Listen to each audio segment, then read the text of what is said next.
Singular आणि plural nouns असतात. ह्या नाउन्समध्ये आपण सिंग्युलरला पेनला लिहितो आणि प्लुरलमध्ये पेन्स लिहितो. आणि सिंग्युलरमध्ये बॉक्स असला तर प्लुरलमध्ये बॉक्सेस होतो. आता इथे आपण एस लावला, इथे ई एस लावला, तर त्याचे काही रूल्स आहेत. तर ते रूल्स काय आहेत? सिंग्युलरमध्ये ए किंवा एन आणि द असे आपण यूज करतो. पण जेव्हा ती प्लुरल असते तर आपल्याला कसं कळतं ते प्लुरल आहे?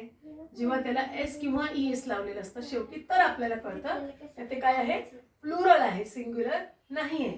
तर आपण प्लुरल असताना काय करायचं? सिंग्युलरचं प्लुरल करताना, तर समजा इथे बॉयज आहे, बॉय आहे, तर बॉयचा प्लुरल काय होईल? बॉयज होईल. बॉयला काय लागतो? फक्त एस लागतो.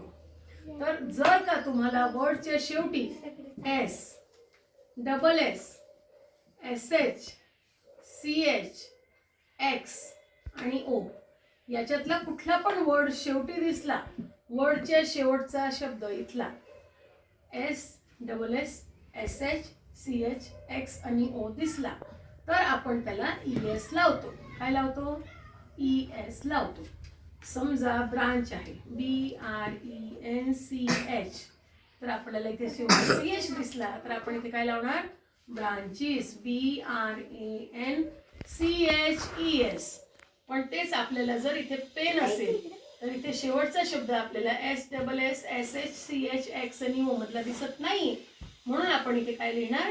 फक्त पेनचा पेन्स करणार आणि फक्त एस लावणार, असा त्याचा नियम आहे. फॉर एक्झाम्पल अजून आपण 2-4 एक्झाम्पल घेऊ. एसचं कसं आहे? C L A double S, class आहे, इथे डबल एस आहे, तर डबल एसला आपण काय करणार?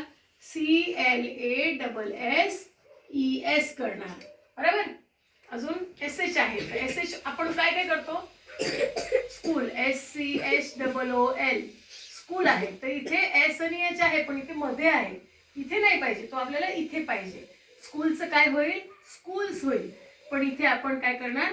सी एच एस एच आहे म्हणून ई एस नाही लावणार, कारण तो शेवटी नाही, शेवटी असला पाहिजे तरच आपण तिथे ई एस लावतो, नाहीतर फक्त एस लावतो. थँक्यू.